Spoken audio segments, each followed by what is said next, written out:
Good evening all, and welcome. Tonight's video has been graciously sponsored by Skillshare. This amazing platform offers a variety of online classes on literally everything you can think of and taught by experts. Over the last few weeks, I've actually been taking classes to improve my photography, and it's helped my skills immensely. If any of you want to take photography, I'm just saying Justin Bridges' classes are really good. Be sure to check them out. And whilst we're in this situation of quarantine, it's the perfect time to use your time productively. And if you've ever thought of learning a new skill or brushing up on something you already do, this is a seriously great learning opportunity. Just take as many classes as you want. Go nuts. Learn everything. That's what I'm trying to do. So, for the first 1,000 people who click the link, that's the pinned comment and in the description, you get 2 free months. But like I said, first 1,000 only. So hurry, it's there to be clicked on. But for now, it's time to get comfortable and let the darkness take control. When I was 10, I used to have a best friend and neighbor who lived up in a very old house. The house was very old, with original wooden floors, doors, and cobblestone foundations. My friend's family have had the house for 3 generations. My friend has 3 other siblings, but he was a surprise child, so by the time I met him, he was the only one living at the house. This was great, as he always had the newest toys and gaming consoles. I came over quite often, and every time I went I always felt that something was off. My friend and I would game quite often on the first floor playing Sims 2 or Halo 2. The house was much more spacious than 3 people could ever need. For this reason, in the summer, they would close off the upstairs to keep the cold air on the first floor. The issue with very old houses is that they use a very unique door for knobs. The people don't know the doorknob is fitted inside a square hole in the door fitted with a skeleton key lock. Through the years, the doorknobs have been lost, leaving only 2 doorknobs to unlock doors around the house. That means that the doors upstairs had no way of opening, as they had no door handles. While me and my friend would play our games, frequently we would hear heavy footsteps moving throughout his old sister's room above us. I asked my friend about it, and he said that it's something that has been happening for ages, and he believes it is due to squirrels in the attic. Normally, I would be inclined to agree, but this felt like heavy boots dragging themselves through the 2 rooms above us, and you could follow the sound as it walked through them. We were in his home a lot by ourselves, as his father owned a construction company on the outside of his property, and his mother worked during the day. This left me very suspicious, as there could be no one in the house other than us. This would happen quite frequently, as my friend had learned to do. The next experience, however, shook me and my friend to the core. Like any other day, I came to my friend's house after school to play games. My friend and I were getting through the last mission of Halo when all of a sudden a huge bang came through the hallway leading to the stairs. This area was closed off, with the remaining doorknobs for the original doors. We turned the corner to discover that the door was wide open, with said doorknob laying on the floor next to it. My friend and I nervously chuckled and thought that his dad may have stayed home, as his room was next to the stairs. We went up the stairs to find that all the doors were open. These doors had no knobs and had no way of opening by themselves. At this point, the hairs on the back of my neck are standing up, and me and my friend are staring at each other. At this very moment, we both flinched as we heard the all too familiar boots dragging themselves through the connected bedrooms. It dragged closer and closer to the doorway. I was petrified, praying that my friend's dad pops up on the other side. Just as the culprit was about to come into view, the footsteps stopped, and there was nothing. At this point, me and my friend jolt into action and vacate the house as fast as possible. We booked it all the way to my friend's dad's construction warehouse, and we found his dad there and told him we think someone got inside the house. He came back with us to find nothing stolen and no signs of anyone being there, though we go up with him to find that the doors that opened followed the direction of the footsteps we could hear moving through the second floor constantly. I never experienced anything like that since, mainly due to both of us deciding to never stay in the house longer than we needed to. To this day, almost 12 years later, I still have no idea what I experienced that day. It did not feel like a poltergeist or anything demonic, but it did give me the vibes of not being welcome there, as well as goosebumps. Whatever had the strength to open those doors shook me to my very core and made me a believer.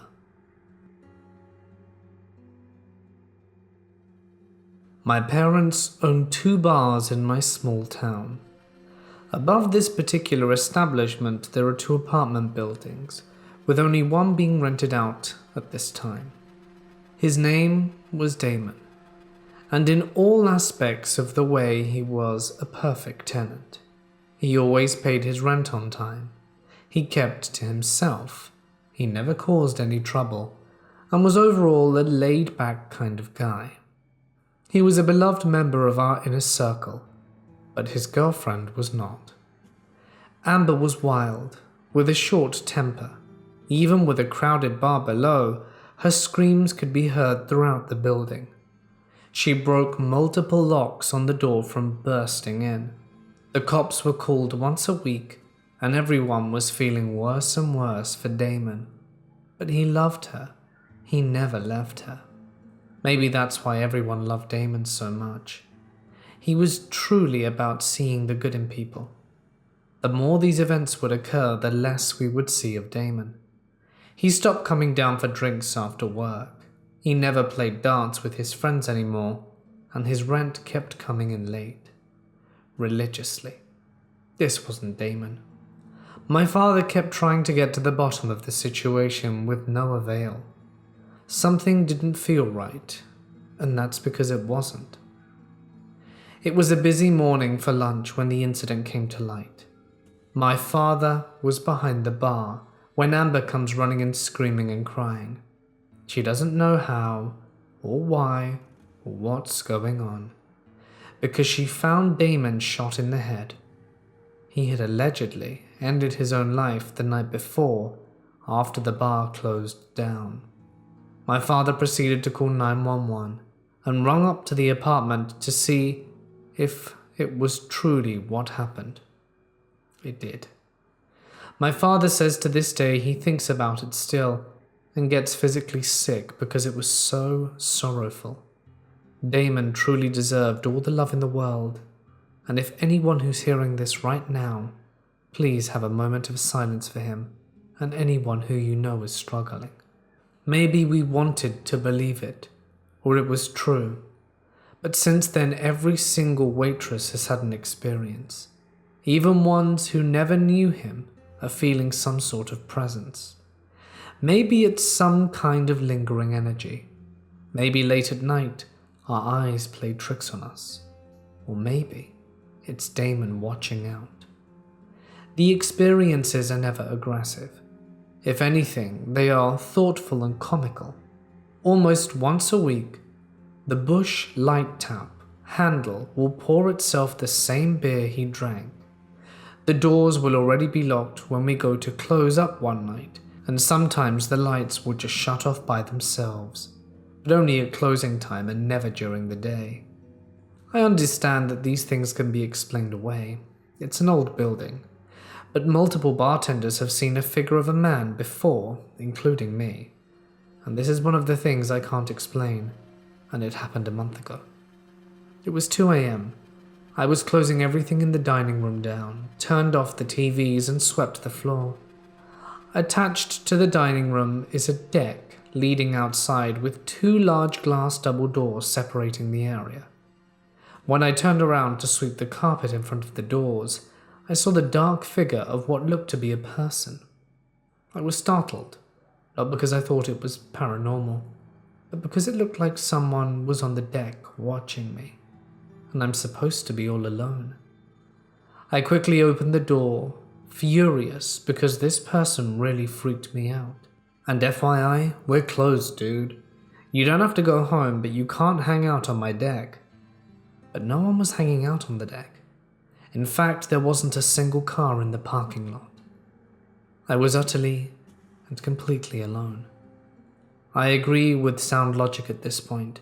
I freaked myself out, that's all, until I walked back into the dining room. I closed the door behind me, and when I go turn around to lock, I look into the reflection of the glass, and I see the figure. I turned, shocked, tears already in my eyes because I don't know this person. Who's in here with me? And the answer was no one. The figure wasn't there. And when I looked back into the reflection of the window, it was gone as well. I called my dad immediately. I never finished sweeping or any of my other nightly chores and got the hell out of there. The next morning, my father went to open business up and found the basement door broken into and half the cooler ransacked. When looking back at the security footage, 2 men are seen breaking into the door using a crowbar and loading up a truck. And we got the license plate, thankfully. When we checked the timestamp, it said 3:06 a.m. That's when I started to panic. If I wouldn't have gotten so scared of what I saw, I would have still been there. It takes a good hour to clean and close down from a shift. No doubt in my mind, I would have been there. Something inside tells me it's luck, but a larger part of me wants to believe that was Damon, and that he's still here in some way looking out for the girls like he always had.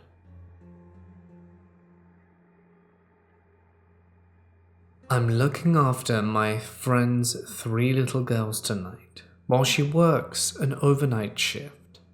Technically, it was last night, as it's now 2:30 a.m. Also, it's officially my 28th birthday. One for the books, let me tell you. The girls are 5, 6, and 8.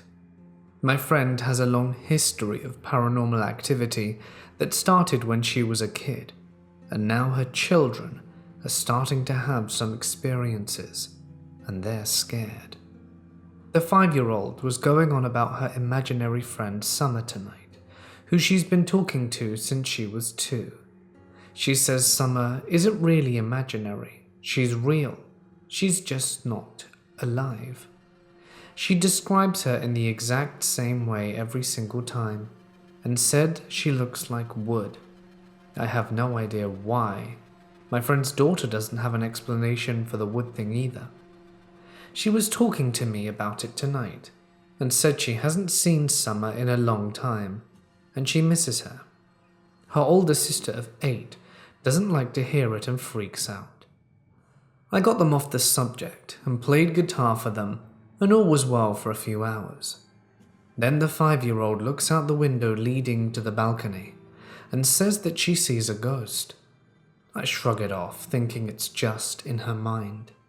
The 6-year-old walks out to the window, turns around and looks me dead in the eyes with a look of horror, one that I've never seen on such a child. The 8-year-old proceeds to go out as well. So I'm over here like, guys, you're getting yourself worked up. And that's when I look out the window. The expression, "You look like you've just seen a ghost," is exactly what I think my face looked like. I was frozen. It was standing on the balcony across from us, and it was massive, like a giant. If that were just a person, it would have been the largest person on the earth. I told the girls to back away, and I went outside. I couldn't really see much of her face, just the figure, and you could tell it was staring at us. 8-year-old comes back over, and I'm making up some stuff about how it's shadows, and she's like, "No, it's moving." And it was. It moved its arms and head in the most unnatural way possible. Everything was wrong about it. My stomach was in knots. I got the girls to go into the living room and went into mum mode, as they are my priority, and I didn't have a second to worry about anything else. After they chilled, I kept going back to the window, and there it was, staring and moving its limbs a little bit. Eventually they fell asleep on the couch while watching a movie, and I snuck back out to check on things, and it was gone. Writing this out makes me feel crazy, and I wish I had another adult with me to confirm what I saw. But I know what I saw. It couldn't have just been a neighbor. It couldn't have. It was way too big to be human. It moved in ways I've never seen people move and sent a chill down my spine. The 6-year-old woke up scared and is in the master bedroom sleeping, and I'm sitting on this balcony staring at the one across from me, waiting for this thing to appear. Nothing else happened. Nothing else needed to happen. I know what I saw, and it was like nothing I've ever seen in my life. At this point, I'll know I'll be up all night. It made me so uncomfortable, and more importantly, I wanted to be aware of everything so that I could protect the kids. I feel crazy right now.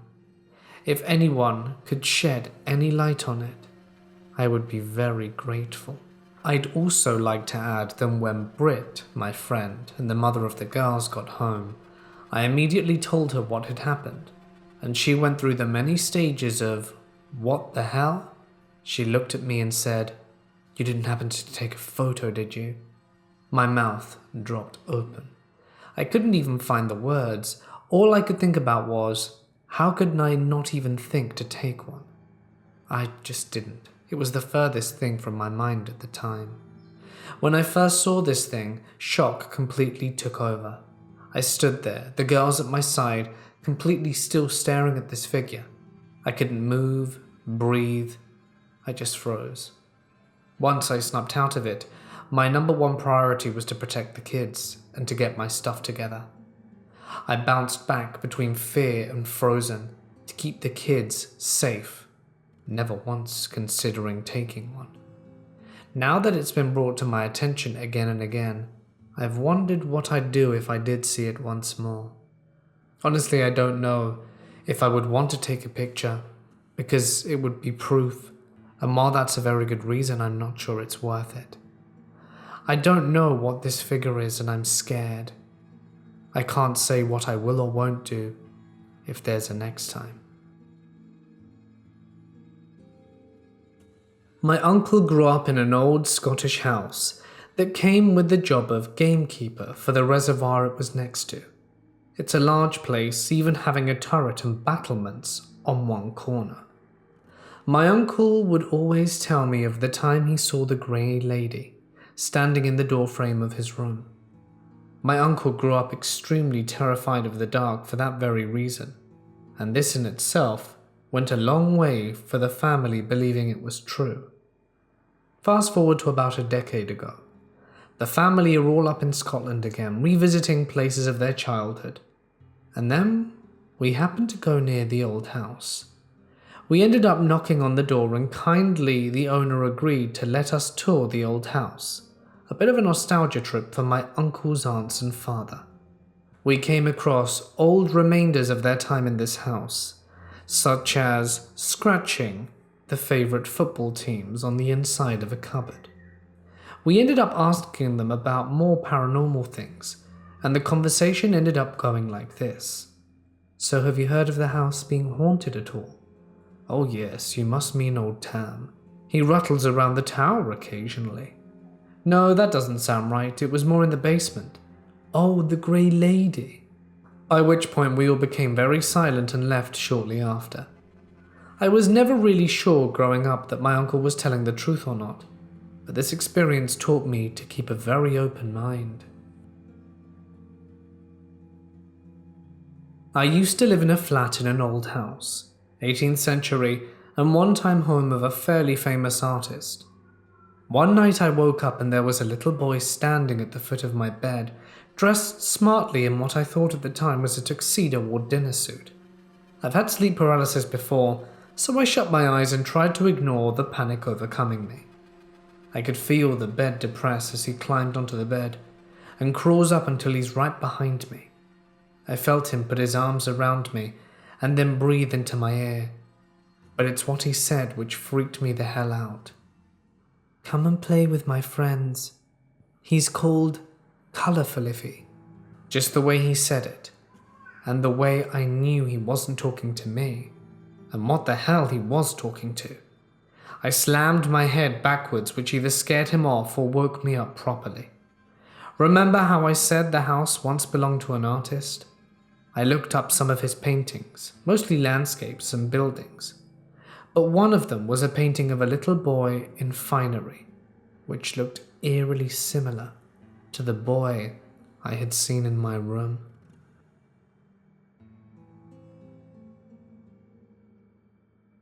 At the time that this story occurred, my mum and her boyfriend had just broken up. She decided to move back to our hometown, as in me, my sister, and brother's hometown, as it was closer to where she worked. Temporarily, we had gotten an apartment, and it's like one of those apartments that are above stores. There was only 2 apartments upstairs in our section, and as soon as we got into the place for the first time, it was unsettling. Just the overall feel of the place was a bit off, but me being 8, I thought I was perhaps homesick, missing my old abode. This apartment had holes in the walls, almost as if the previous people living there had cameras. At least that's what my mother speculated. The first time someone in the family experienced anything unusual, it was actually my mother. She had woken up to her bedroom door opening and shutting. Assuming it was one of us, she got up and opened her door. Shocked when she saw no one, she went into the living room where me and my sister were sleeping on the couch because our beds hadn't been set up yet, and although it spooked her, she just ignored it and went back to bed. But then she laid down. The other half of her bed was freezing. She said it felt like a fan was blowing only on that half, but there was no fan nor ceiling ventilation. The second experience was when my brother had just brought his baby home from the hospital, and in the beginning all was good, until the baby, Eli, was about 2 weeks old. My brother had actually switched rooms with me and my sister, so he had the room for the baby stuff. But every single time my brother would go into the room, Eli would just cry and wouldn't stop until they left the room. This next experience was by far the second worst. The worst is still yet to come. One day my sister and I were both sick, so we did not go to school. I just woke up from my nap when I heard kids running up and down the stairs laughing. It was loud enough to wake my sister up also. There were only 2 apartments upstairs, and I don't think anyone lived in the other. Which, I see why. The laughing would randomly happen for weeks. It turned into patty cake, coming from the closet of the room that my nephew would refuse to go into. And now the worst, which still gives me goosebumps to this day. It was wintertime. Me and my sister had a movie night the previous night because school was cancelled due to snow. When I awoke, I turned on my side so that I was facing the TV. I opened my eyes and immediately laid my eyes on a little girl. I had never seen her before, and she was just standing there. I was paralyzed in fear. I couldn't move, not even my eyes. She stood there staring at my sister as she slept, and suddenly, after 2 of the longest minutes of my life, my sister shot up quickly and did the same. She started crying and telling me about the nightmare she had, and that it felt like someone was watching her the whole time. Me being young and scared, I started to cry too, as I told her about the little girl. My mum was at work, and my brother was at his girlfriend's house, so I called my grandma to come and pick us up. The rest of the day was normal. After this, small things kept happening for the other month we lived there. 9 years later, My sister, who's 22, sees this little girl, but I don't. I may hear her giggle, but I don't see her anymore. My sister says sometimes she'll just poke her head around our TV stand and then vanish. That's all. About 6 years ago, I was living by myself in Queensland, Australia, in this house that was built in the 50s. It had one of those oven/stove tops with the main on-off switch on the wall next to it, and an unused barbecue on the front porch. Quite often I would be coming home or leaving the house and would notice that the knobs on the barbecue would be turned all the way around to fully heat, but not attached to gas meant that there were no flames. I thought it was strange, but never paid it much mind. Then, I started noticing that the knobs on the oven and stove kept moving to full heat several times a day. This was also when they were turned off, so again I wasn't in any danger. I always remembered to turn it off when I finished using it, as I'm very paranoid about fire safety, living in Australia. After 6 months of this, my boyfriend Alex at the time ended up moving in with me, and he began noticing the oven knobs moving. I told him about the barbecue doing it for months on end, and half-jokingly said to him there must be a ghost living with us. Alex outright refused to even entertain the notion of this, so teasingly I went along with the ghost theory for a few months, like I wholeheartedly believed it, and would talk to the ghost when he was around, saying things like, "Well, I don't mind you staying with us. Sorry about him. You're more than welcome to live here if you abide by the housemate agreement. You're one of the best housemates I've ever had." Alex would always get so mad at me for doing this, but I couldn't help by poking fun like that, especially when the knobs were continuing to be turned on seemingly on their own accord. Eventually, we broke up, but not because of the ghost talking. I offered for him to stay in the guest bedroom on the other side of the house until he found a new place, or the lease ran out in 3 months' time, which he accepted. We still hung out as mates, same friend circles and living together and all, and I wasn't that upset about it, to be honest. About a month later it was Halloween. I was in my bedroom, struggling to zip up my dress, and wasn't at all keen on going out anyway, and just generally not in a good mood. Alex burst into my room, telling me to hurry up as he came in. The moment he stepped into my room, I told him to piss off. As I said that, my solid steel jewelry stand that looks like a mini coat rack went flying off the dresser that sits next to the door, straight at him, and snapped clean in half, along with my pencil tin, which, for lack of a better description, exploded pencils at him. He freaked right out and left immediately. I thanked the ghost just in case. Does anyone have any similar experiences or thoughts on what could have caused these occurrences? Not sure if related, but I found a naked Barbie doll bound to my fence around the time I started to notice the barbecue, staring at my front door. Its fingers had been melted together and had black scorch marks all over its body, like that sooty black stuff that you see when things have been near a flame, whose hair had been colored pink and green the same as mine. Creeped me right out. However, that could have easily just been some loony in the neighborhood. My grandfather and I shared close birthdays 2 days apart, and we both loved chocolate cake. My mum learned her mum's recipe, which was passed down from her mum, so I suppose I inherited this love for this chocolate cake. Every year we would drive upstate to see my grandfather on his birthday, with a freshly baked cake, and he would greet us at the door with a smile, take the cake off our hands, then disappear into the kitchen. He loved this cake.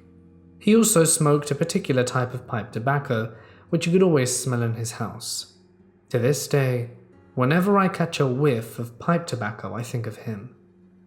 He passed away in 2004, the next year for my birthday, 2 days before his. My mum was making a cake for me when she suddenly smells his pipe tobacco. Now he had lived hours away from us and hadn't been to our house in years due to my grandmother's failing health, making her unable to travel. So there's no chance of his scent lingering around. My mum realized what was happening and just laughed, saying, "Dad, don't worry. I'll set a piece of cake aside for you when it's done, but you have to be patient." And the smell went away.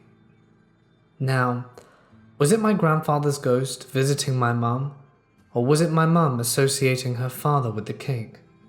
I don't know, but I know I'd come back from heaven for a slice of that cake.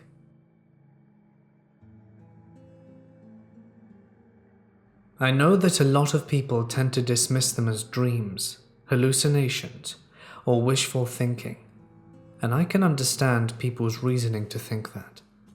But no one can convince me that they aren't real. For my life, I've both seen and interacted with the spirits of the dearly departed. I've had many pets over my 38 years of life. Cats, dogs, goldfish, blue-tongued lizards, and even cicadas. This happened in the year of 1985, when I was 4 years old. My family, which consisted of my mother, father, and sister who was a year older than me, lived in a modest-sized home that had a rectangular-sized backyard, with a mandarin tree and row of bushes growing along the back fence. At the time, we had this white male cat called Fluffy. He was beautiful. During the summer, he loved to wander down to the end of the backyard, where the mandarin tree stood, and sleep in the shade it provided. Without fail, he could always be found sleeping under that tree, and we never worried about not seeing him for hours on end, and only had to call him each night in for his dinner, where a blur of white fluff would race across the yard, between the feet of whomever had called him, and straight into the house to polish off the food in his bowl. One day, a few days before I turned 5, I'd come back home after spending a few weeks visiting a foster father and foster sister down in Yass, a country town near the Australian capital of Canberra. I was so excited to reunite with Fluffy that I practically jumped out the car the instant we parked in the driveway and raced around the side of the house and straight into the backyard, tearing along the lawn on a mission to see my little friend. When I got to the mandarin tree, I stopped short. Fluffy wasn't there. I noticed that the ground around the tree where he slept had been disturbed, as though someone had dug a hole and then decided to fill it in. But to my 5-year-old mind, I didn't think too much about this. I paced up and down the length of the back fence, calling Fluffy's name, but nothing. He never appeared. I looked back down the yard towards the house, where Mum was slowly making her way towards me, a sad expression on her face. She told me that week previously, Fluffy had been hit by a van and was killed. She and my sister decided to bury him in his favorite spot beneath the mandarin tree, where he seemed happiest most. This made me realize that what the disturbed mound of soil was that I had seen.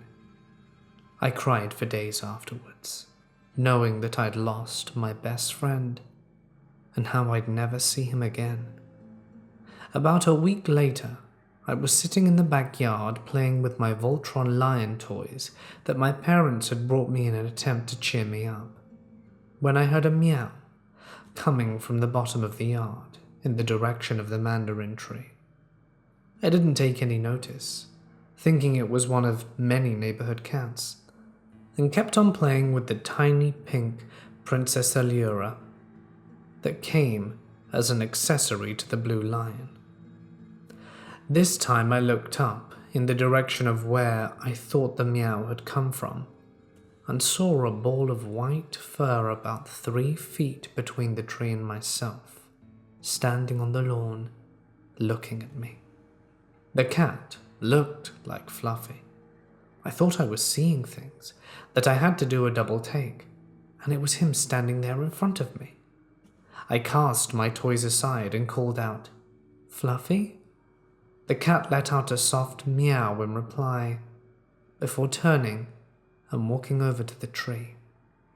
I clumsily got to my feet to follow, but when I got to the tree, he was nowhere to be seen. I looked behind the tree, between the gap of the back fence and the base of the tree, but he wasn't there. I then checked the bush that lined the back fence. Nothing. It was like he had disappeared. I thought maybe he had jumped over the fence and into the neighbor's backyard, when I heard the meow once again, this time directly behind me. I spun around and there he was, standing on that patch of disturbed soil from which my mother and sister had allegedly buried him. I opened my arms, ready to embrace him with the biggest hug, when he meowed again and faded on the spot. I didn't wait. I raced towards the house, tripping over my discarded toys to tell my mum that I had seen Fluffy. Naturally, she didn't believe me. We lived in that house for another year before moving, and I've never been back there since. I know that Fluffy came back to tell me that day, goodbye, that everything was all right. I just hoped the new owners of the house never cut down that tree, so my best friend will always be able to enjoy his favorite sleeping spot. When you spend your whole life seeing ghosts, there's not much that phases you. I've had many cats over the years, some passing of old age, a few who have run away, never to be seen again, and some who had the brilliant idea to pick fights with cars, which never worked in their favor. And one or two who were poisoned by neighbors, either maliciously or by accident, I will never know.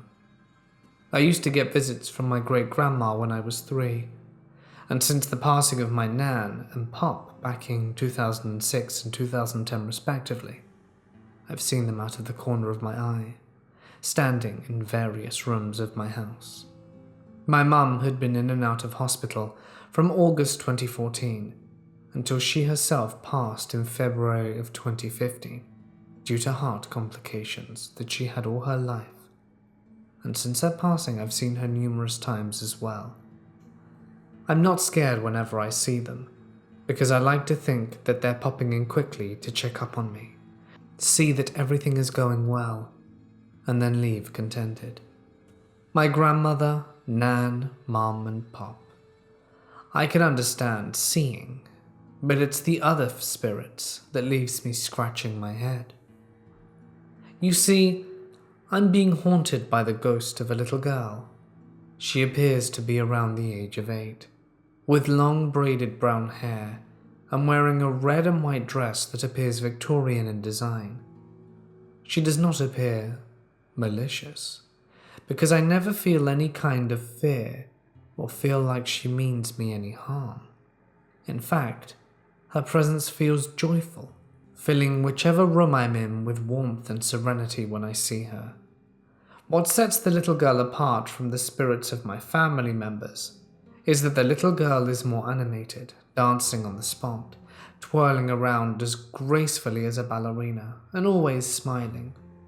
Some nights when I lay in bed, I even feel 2 tiny arms wrapped round my waist, holding me until I drift off to sleep. Occasionally, but not often, I've heard her giggling, like she's in the middle of playing, and sometimes I hear her singing, but more often than not, I can't hear her, only see, like a program on the television after you've pressed the mute button. One of my friends who I've told about, Emily, has suggested that she could be the spirit of my daughter that I haven't had yet, or maybe the daughter of a past life, or even a little girl who's just looking for companionship in her afterlife and saw something in me that she loved and connected to. Whatever the reason, and whoever she was or is, I love her, and I'm glad she's found a home with me.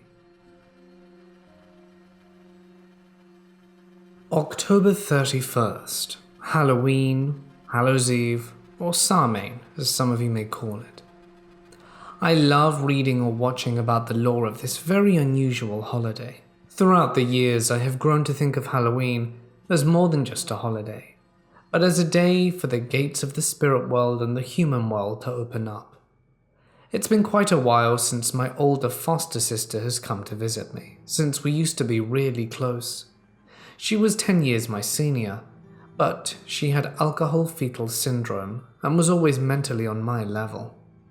One day, a long time ago, when we shared the same bed, as my parents couldn't afford for all 5 children to have their own, so we shared a king size. We always used to have late night talks, and one night, when we were speaking, we spoke about what would happen if one of us were to pass. We promised each other that if this were to occur, we would let them know by opening and closing cabinet doors, dressers, or drawers. I no longer live with my parents, and she passed 6 years ago. Today my cat Bjorn was adamant about getting in the walk-in closet. I noticed the light was on, which the only person to have used it before me was my boyfriend, and he always makes a big fuss about turning it off. So I turned off the light and opened the door all the way, to where it was almost touching the wall behind it. About an hour later, I rise to make myself some lunch, and noticed the door was closed, and that my cat was laying on the kitchen table. My fan was on, but it wasn't strong enough to cause a draft into that room. My cat didn't close it either. Could it be it was my sister dropping in on me today? Hey guys, it's Mort here, and thank you so much for listening. I really hope you enjoyed tonight's ghost stories. Some of them were quite wholesome, not super spooky, but yeah, wholesome stories are always a nice way to end the night. So I really do hope that you enjoyed them. By the way, just seriously, Skillshare is really good. So if you want to have something to do during quarantine because it's driving you mad or it's making you really anxious, like me, just, it's definitely a good way to pass your time. Funnily enough, my sister-in-law started using Skillshare and she has literally binged so many classes and she keeps telling me how much she's doing. So, it really is worth the trouble if you want to do it. I'd like to give a huge thanks, as always, to my amazing patrons. If you'd like to sign up and receive some cool perks, you can do so by following the link in the description. So thank you for that. I just hope all of you are good. So I did mention in my secret message section the other day that I thought I might need a break. So I'm just going to come clean to all of you as to what's going on because I feel like you guys deserve the truth. So let's take it back.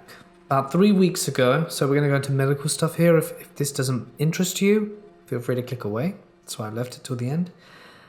But 3 weeks ago, or a little bit more now, I had to go pee a lot. Like I had constantly had the urge to go, and it kept getting on my nerves. So I started to think, this will probably just go away on its own. And it didn't. It didn't go away on its own. So last Friday, I think, or Saturday? Probably Friday. I was feeling really anxious, really nervous. I'd been to the toilet a lot. And I told my wife, look, I really don't feel so good. I'm getting really scared. It wasn't pain. It wasn't anything. It was just always having to go and that feeling that you always need to go. So my anxiety was building and I was getting really nervous, and it got to the point where I just created a vicious cycle where I was just making myself more concerned. And it really doesn't help that every time you look up something on Google, like, I have this, it always gives you the worst it could possibly be. Like it was saying, well, you might have cancer in the prostate. You might have cancer somewhere else. Would you like to check our funeral options? It was like, oh my God. That obviously really set me on edge. I'm not going to lie. I was really petrified. So I went to the emergency room and I had a quick test. And the thing is, if I'd have come out with results, I would have probably been like calmed down. But the results came back completely inconclusive. They were like, we don't know what's wrong with you. Nothing appears on our thing. And so I was getting really worried. So the next day comes, Saturday, I think. And yeah, I'm still super nervous. And I'm told I have to go in for a scan on my bladder and prostate and kidney area. And that night I hardly slept. I was shaking through the night. I was really, really scared. I'm really scared of doctors and hospitals and stuff because, I don't know, I'm just really scared of them. It's one of my big fears.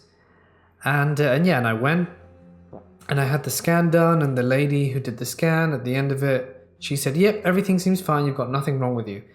And to most people, that's probably a huge relief. And in some ways it was, but to me it was like, well, the problem hasn't gone away. So now I'm even more confused and a bit more scared because I genuinely have no idea what's going on anymore. And then I got an appointment with a specialist, and the specialist saw me today, and he basically said that he's pretty sure I've got this thing called, how do I say it? It's a bit of a tricky word to say. I think it's pronounced prostatitis, probably. And yeah, that's basically the prostate is inflamed. And yeah, that was a fun talk. He checked all my results and stuff.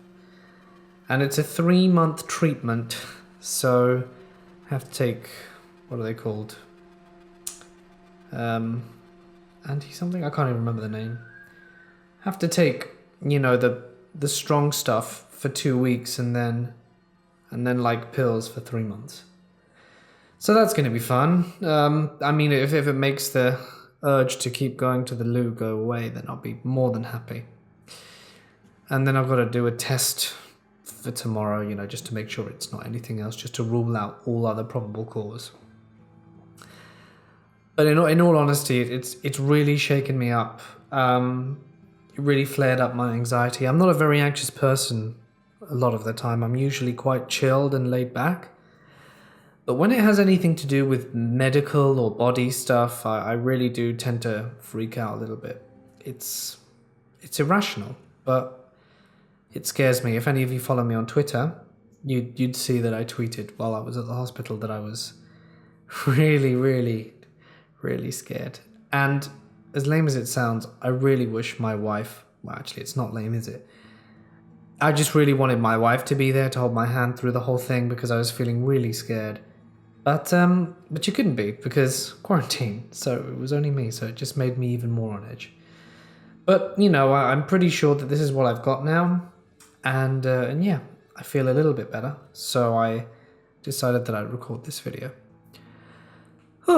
So yeah, that's what's going on. That's now you know, and yeah, I'm hoping that this goes away soon and that I stop feeling so anxious. And now that the anxiety has kind of like kicked off, I thought that after I'd get the results, the anxiety would go away, but it's still kind of lingering, and I'm just like, why am I feeling anxious? And I really don't get it. So yeah, well, that's the whole thing, guys. I hope you enjoyed listening to a little bit of background, more personal stuff. All right then, hope I haven't bored the hell out of you. And if I have, I'm really sorry. This is very rare. It doesn't really happen often.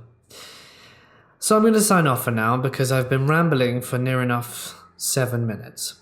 Stay awesome, and I'll see you in the next one.